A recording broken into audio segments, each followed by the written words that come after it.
મિત્રો, હું દીપક, નિવૃત્ત શિક્ષક અને સૂચના અધિકાર માહિતી અધિકાર માટે કામ કરતો, જનહિતમાં કામ કરતો એક સામાન્ય નાગરિક છું.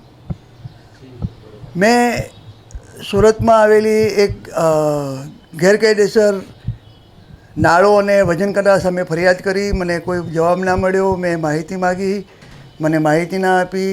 હું અપીલમાં ગયો અને અપીલ અધિકારી, તાલુકા વિકાસ અધિકારી પલસાણા પટેલ સાહેબે મારી ફેવરમાં જજમેન્ટ આપ્યું કે દીપકભાઈને બધી માહિતી તલાટીએ આપી દેવી જોઈએ, 200 પાના સુધી મફત આપી દેવી જોઈએ. એટલે તલાટી સાહેબ અકળાઈ ગયા.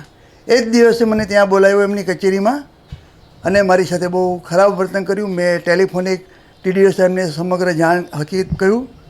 ત્યાર પછી મારા ઘરે 2 કાગળ આવે છે કે 18 તારીખે મને બોલાવવામાં આવે છે. હું એમની કચેરીમાં તાલુકા પંચાયત તાતીથી આ તાલુકો પલસાણા જિલ્લો સુરતમાં જાઉં છું.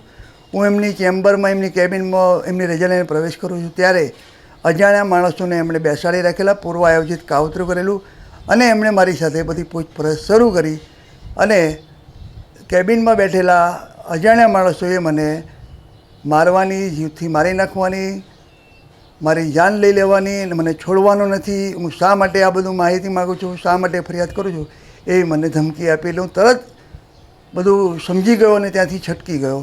મારા મિત્રની મદદ લઈને હું ત્યાંથી છટકી ગયો. મેં 100 નંબર પર ફોન કરી એમની મદદ લીધી. કડોદરા GIDC પોલીસ સ્ટેશનમાં જઈને મેં મારી અરજી આપી, ફરિયાદ આપી. કોઈ નિકાલ ના આવ્યો એટલે હું પરમ દિવસે SP સાહેબને મળ્યો હતો.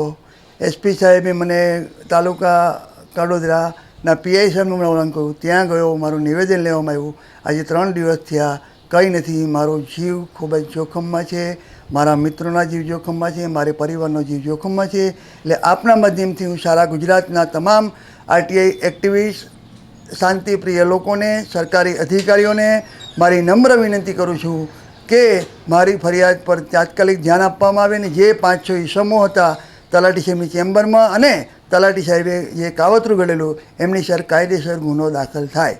આજે પણ મને એવા સમાચાર મળ્યા છે કે હજુ સુધીમાં સામેવાળા ઈસમોને બોલાવવામાં આવ્યા નથી.